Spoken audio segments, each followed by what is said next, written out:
Emotional. Focus on what people care about. Their health, their family, their environment. I think I just hit the top 3 for Hawaii. I don't know if health is in there so much. We'll call it wellness, whether it be mental wellness. If nothing else, folks here in Hawaii are more mentally well than anywhere else I've ever seen. So I don't know about the diabetes epidemic. It's pretty bad. But emotional. Focus on what people care about.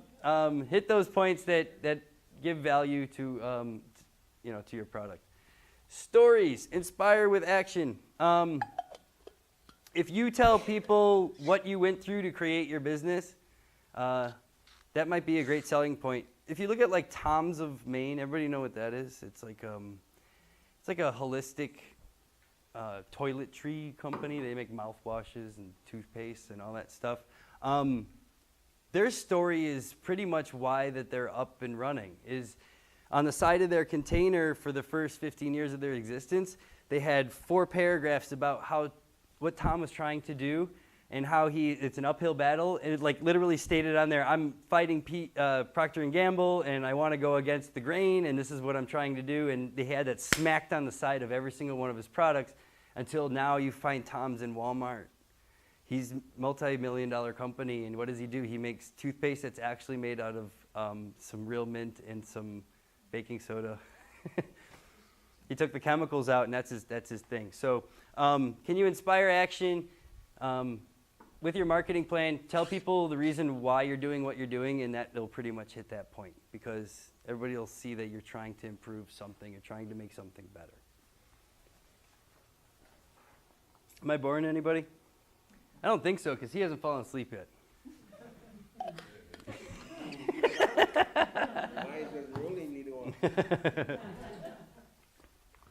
Here's an example of keeping it simple, unexpected, concrete, credible, emotional, and having a story behind it.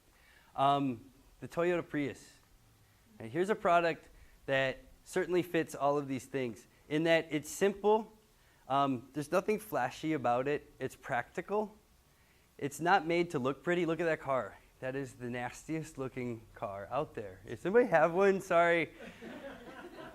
That is a crappy looking car. Nobody in their right mind would drive that thing, right? I mean, it's ugly. But it's simple. It meets the needs of the people that the customers that they're going for, right? Can fit in a small area. These are going to be people that are worried about consumption, right? These are people that are worried about energy usage, space in general. Keeping it small, but being able to fit a family of 5 in there, plenty of room for groceries, all that good stuff, right? Unexpected. It really was unexpected because it was profitable. Many people tried before to do a car that got 35 to 42 miles to the gallon. There were many hybrids before the Prius. There was. The point is, it's unexpected in that they produced a product that people liked, they told their friends about it, and then this just happens to be the one that took off because it provided exactly all of the things that they wanted for their demographic of customers. Concrete and credible. Well, Toyota's pretty credible. It's not Daewoo making it, right? It's not somebody else. Toyota's a pretty credible company. Don't ask the people that couldn't stop their cars as they were the Priuses as they were crashing into trees. Remember that about 5 years ago? The gas pedals were just going down. That's no good, right? Emotional. I mean, when you're talking about sustainability, using less consumption, you're certainly hitting that emotional point with this product. And of course, stories that come along, I don't know. That's a tough one with the Prius. But anyway, example, there's the product. Brain tattooing. Branding, we talked about that. Let's talk about brain tattoos. If you have any questions about branding, this is a wonderful book that I recommend, which basically provides a solution to a problem that customers are willing to pay to solve. Are you going to meet the need of a customer to the level that you're providing a solution for them right now for a problem they have right at this moment? Okay. My grandmother complained to my family for months on end about how she had foot surgery and how the heavy comforters and the sheets in the wintertime would push her feet down flat. So she'd walk like Charlie Chaplin or something, right? Feet out to the side. She wanted to keep her feet up, but the sheets were pushing her feet down, and it hurt because she just had foot surgery, right? There's certainly a need there. She went online, checked it out. Somebody had the same problem. Went out, bought this product. It's a little bar that goes at the end of the sheets, holds the sheets up over the feet, okay? That product is certainly providing a solution that my grandmother had right at this moment, okay?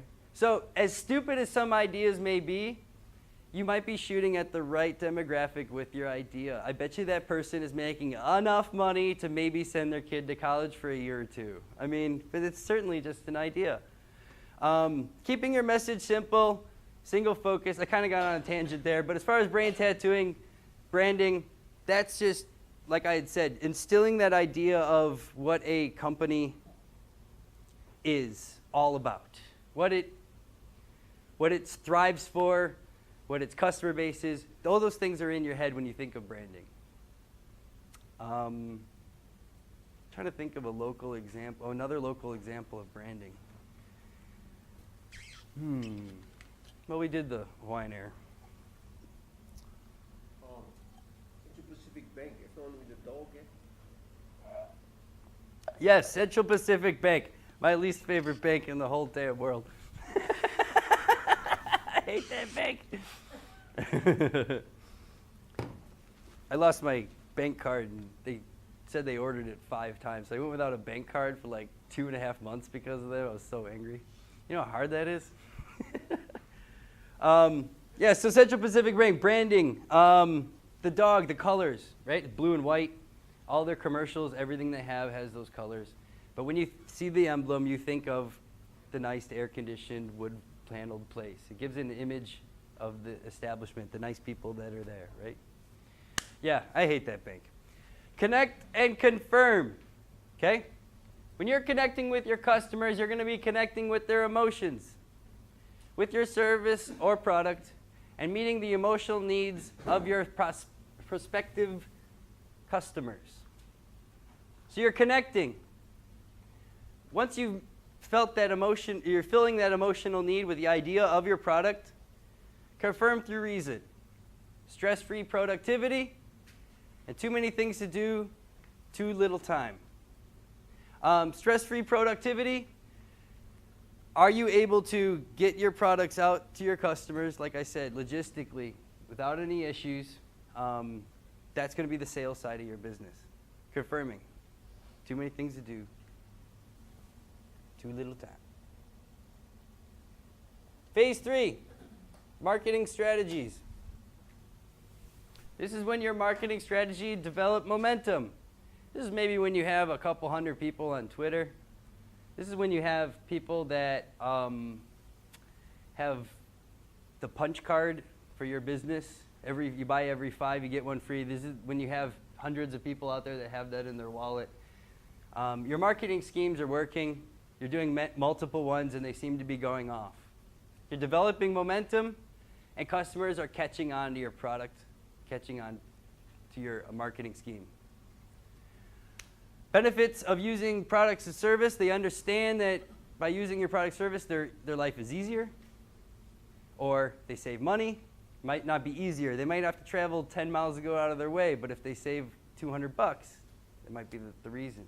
Sales go up and generating profits at this point. At this point, you're controlling a percentage of the market. Whether it be small, medium, or all of it. Phase 3, it kind of just keeps going. At that point, anybody that's newcomers coming along, you're going to have to start competing with them. Remember that these people have your information, what you've done, to reference. Unlike you didn't have that. You had the other people that came before you that you did during your market analysis. Folks are doing market analysis on you during this phase. So you're going to need to what? Shake it up a little bit. Change things up so that people aren't replicating what you're doing. Focusing on customer experience management. If you have a customer you've been working with for 6 months, and all of a sudden something happens where you didn't get the order, you don't stand there and go, yeah, sorry, dude. That sucks. No, you go, do apologize. On your next order, I'm giving you 25% off. And then they go, that's not good enough. Okay, how about 30? No, that's not good enough. How about 50? You don't stop. You retain that customer, even if for the next 6 months you have to pay yourself back for screwing up that first order. Because they will stay with you for much longer than it takes to pay yourself back.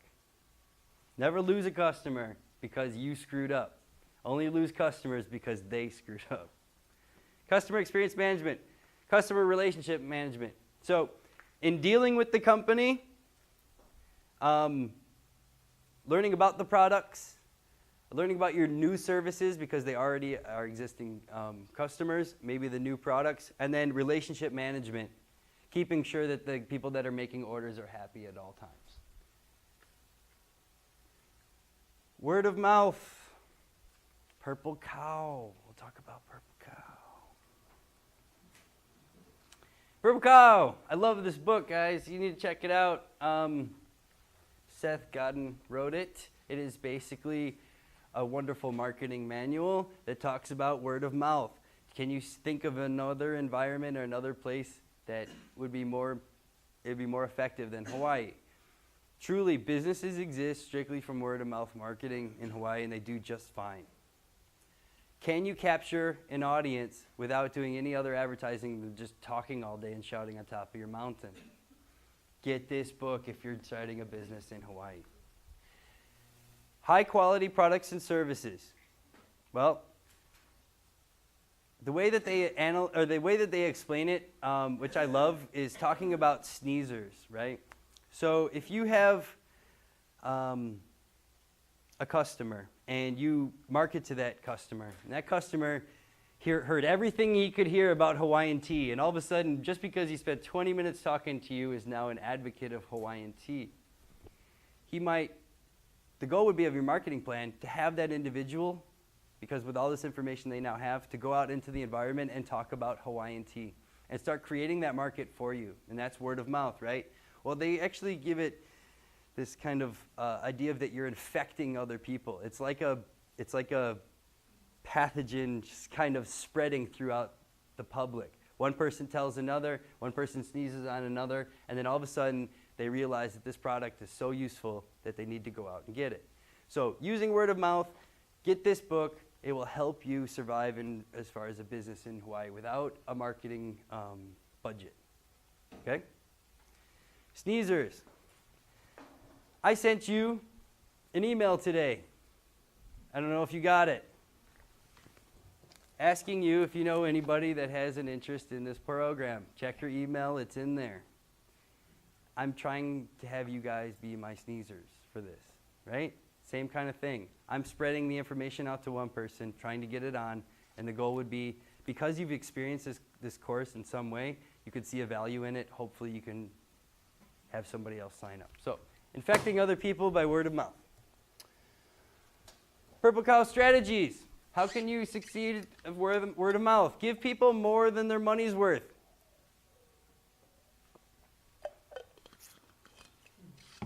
Don't forget that's all about perception. Good way to do that is to set a price for a product and then tell people you're giving it for 20% off. It's the oldest trick in the book. Basically, give these people a perception that they're getting a discount for their product, and you'll certainly retain more customers, certainly through word of mouth. Go the extra mile in service.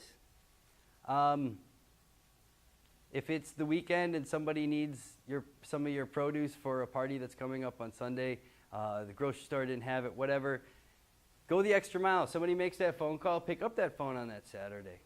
Always pick up your phone, customers. Go the extra mile in getting those products to them on your day off on a Sunday, knowing that they might stand in front of the whole group and say, thank you so much to this group for providing this stuff for us. If anybody needs anything, this is definitely the group to go to. You just had a huge group of sneezers, and what it cost you a Sunday, right? Don't expect instant results. This process can be painfully slow. Word of mouth is painfully slow. Like I said, you could stand up on that mountain for 4 years and screaming and yelling, but eventually somebody will come. Okay? Don't expect anything to happen right away when you're not spending any money on your marketing plan. It will work. Just don't expect it to happen right away. We're talking about customer experience management, as I just mentioned. There's a whole book on that, guys. How to make sure your customers are happy. Great book by Bernard Schmidt, which I read several years ago. It's very good. It helps you create a memorable experience for your customers. Does your product or service have, is it simple to use? Is it affordable? Is it useful? Remember, this is all about perception. Your customers may be the richest people on the island. You need to base this on that. They may be some folks just trying to squeak by and sustain themselves. You need to base it on that, right? It's all about, is it affordable for that individual? Is it useful for that individual, or simple to use?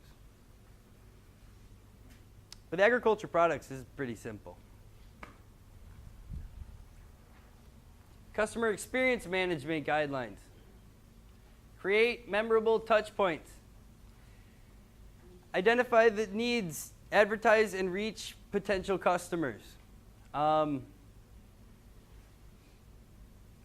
you advertising in a place where the customers that you are trying to aim for congregate? Does your experience management create a value for your customers? Do they feel that they're getting their money's worth? Free to try. Doesn't cost you anything. And making an experience, making a difference in your customers' lives. So, this is the best example is the free to try. When you're doing products at a grocery store, stuff like that, if you have a new product that's out, a chef that you have, say you have, I grow these wonderful beets that are red and alternate red and white as they grow. Chefs, they have a much more starchy flavor, not as sugary.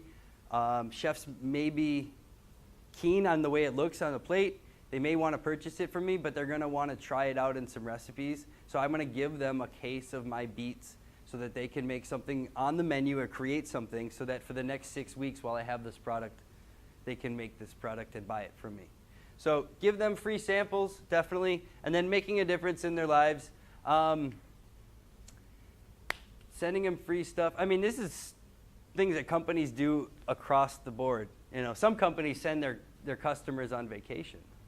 You know, those are very large companies. But can you do an equivalent of that for your customers?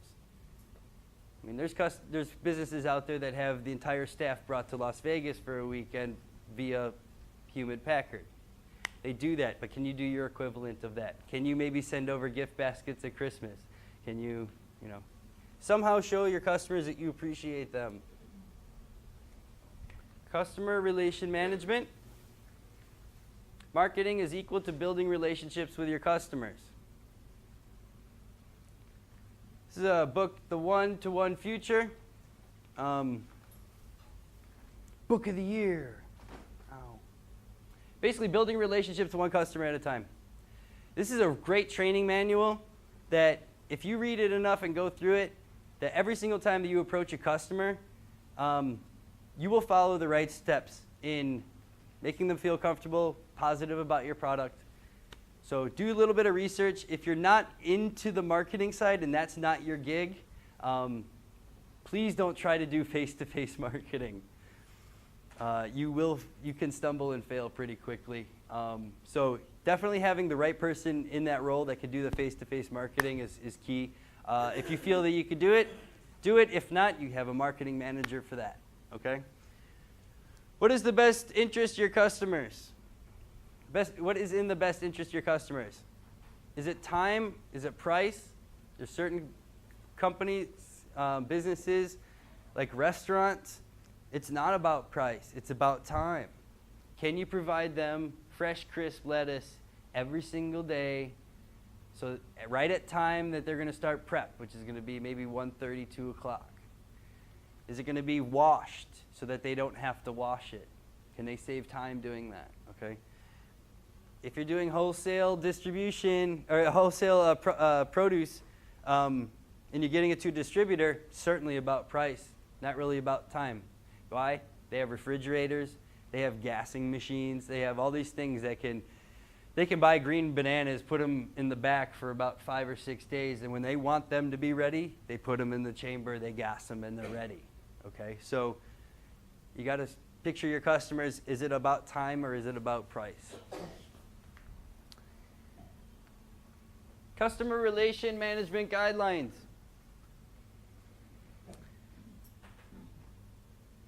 More products to fewer people means good price and relevant to the needs. Well, if you start selling more products than you can handle, that's certainly a problem. And that's where a lot of small businesses end up failing, is they get too big. They can't meet the needs of their customers because they're trying to fill orders, or they're trying to produce a product for next month's sales. They're not able to hit all the points they need to do. So if you're able to sell more products to fewer people, getting into having 5 buyers, what a better way than to know that your 5 buyers will come on a scheduled time every month and you don't have to deal with 100 different people. Farmers market, bad example in this because you're going to be doing one-on-one all day. Maybe farmers market's not a good idea if you could find 3 hotels, a restaurant, and a food bank or something like that, right? Or a school or somebody that purchases your stuff. So try to have as many, more products to fewer people at a great price. Be sure you're meeting needs. Spend almost all of your marketing time focusing on your top 10 to 20% loyal customers. Your most loyal customers. If you have 10 customers, your most loyal customers should be getting good percentage of your time. Because one thing is, and you make it obvious to your other customers that you favor one over the other. They'll ask you, why does this guy get favored over him? Oh, he orders for me every single time, or he prepays 2 months, or it's a chef that gives me his menu 6 months in advance, and we work out a way to come up with the most products from my one farm going to his restaurant. So, and then your customer says, wait, I want to do that. And then you get in with them and you do the same thing, and then all of a sudden you only have 3 customers and you're making plenty of money, right? Tracking records and get feedback from your customers. Asking them if they're happy with your products. You should be doing that in every conversation that you have with your customers. Every time you leave the conversation, do you feel that that customer has all the information that he or she needs? And do you have plenty of feedback from them? Do you know what they want after that conversation? If you've gotten to the point that you're finishing up the conversation, finish it up with, is there anything else I can do for you? Plain and simple. Usually they'll say no, but there might be, you know what, last time I put in an order, it was 2 boxes shy. It's not a big deal, blah, blah, blah, blah, blah. But thanks for asking. I just wanted to let you know that happened. You wouldn't know that happened unless you asked the question because he's nice enough to say, don't worry, it's not a big deal. And then you go and you give him 6 extra boxes, and then he's ecstatic, right? And he's certainly not going to, well, he'll certainly bring up if there's any issues again in the future because he knows that it benefits him. And it's going to benefit you as well in retaining your customer. One customer at a time, building relationship building. Have a customer satisfaction program. However you want to look at it, have a punch card thing for your customers.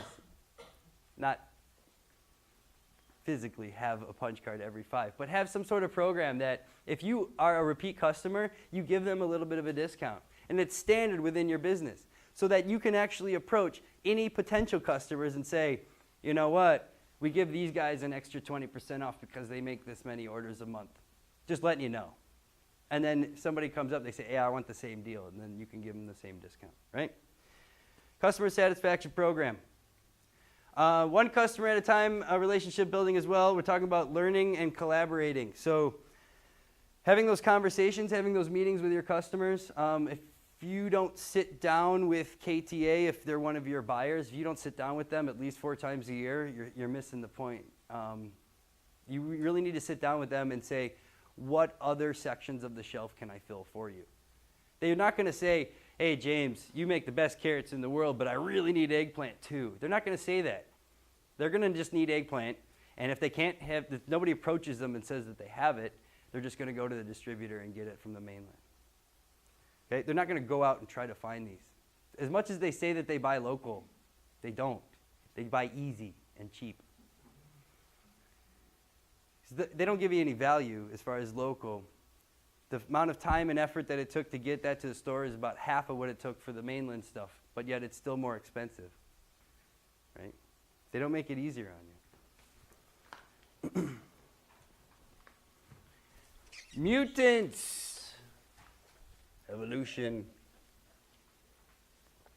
I love this section, mutants management. Every single time that you have a product, you want to see it as a continuously changing product. Michael Jordan shoes, right? The Air Jordans. They started off simple, white shoe, red swoosh, guy in the back doing slamming a ball. Then they got the little squishy pads in the bottom, the thick laces to hold the shoe on. They brought the shoe up higher to support the ankle. Consistently changing throughout the life of the product, right? And then now what? They went back to the original version, right? That's the popular one. But basically you want to get your products out there. You want to test your products, and then you want to modify your product constantly. Always changing your ideas, always changing what you're doing. Lihimoy, pickled mango. And then next time you don't have any lihimoy in it. Or you have some sort of other pickled item. Changing your thing. And then all of a sudden you have a whole line of pickled items. That might be your business. You wouldn't even know until you brought all those products out there and tested your market. Modify and test again and again and again. Your product should never look the same year after year. Whether it be the label on the outside, the formula that you use to make it, the price. You should be changing, hopefully, every year your prices should be getting cheaper and cheaper for your customers. What better way to retain customers if they stay with you for 2 years, 3 years, and notice that they're getting a 5% decrease in the cost of their products every year that they stay with you because you become bigger and more profitable and you can afford to take that hit and retain a customer. I would stay with you if every year I'm getting 5% discount, more and more and more. Test until it works. Once it works, do it again. Like I say, your products, keep them going. Don't stop changing them for the better. Never settle when it comes to marketing. Never settle when it comes to your label or the way you brand yourself.